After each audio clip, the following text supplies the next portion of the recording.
Þá aftur komið að enskri málfræði með Ödda, að þessu sinni nútíð sagna. Sagnir eru notaðar í grunnmyndinni í öllum persónum nema einni.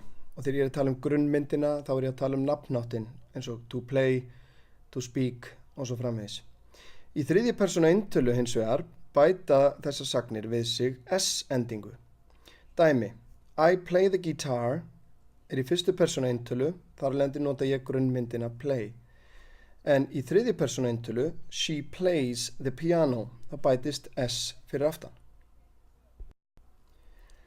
En þetta er bara því miður ekki svo einfalt. Á þessu eru nokkrar undantekningar sem að þú skalt læra utan að. Sagnir sem enda á samhljóða pluss ypsilon fá endinguna IES. Það er að segja ypsilonið breytist í einfalt I og svo kemur ES á eftir. Dæmi, I try. Þarna er samhljóðin R á undan ypsiloninu. Þar af leiðandi endar hún tries með TRIES. Sagnir sem enda á SH fá endinguna ES. Dæmi, I smash sem endar á SH. She smashes. Sagnir sem enda á CH fá endinguna ES einnig. Dæmi, you watch, he watches. Sagnir sem enda á S fá endinguna ES. Dæmi, they kiss, she kisses.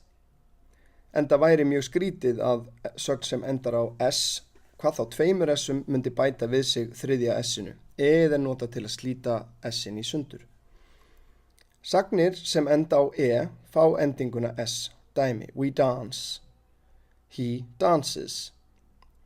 Síðan eru það sagnirnar do og go sem eru mjög algengar, en þær enda á O, þær fá endinguna ES. Dæmi, I do, he does, you go, she goes. Að þessu sinni er the bottom line mjög einfalt. Lærðu reglurnar þriðju persónu eintölu S-ið sem að þú varst að sjá rétt áðan. Gangiði vel, þangað til næst.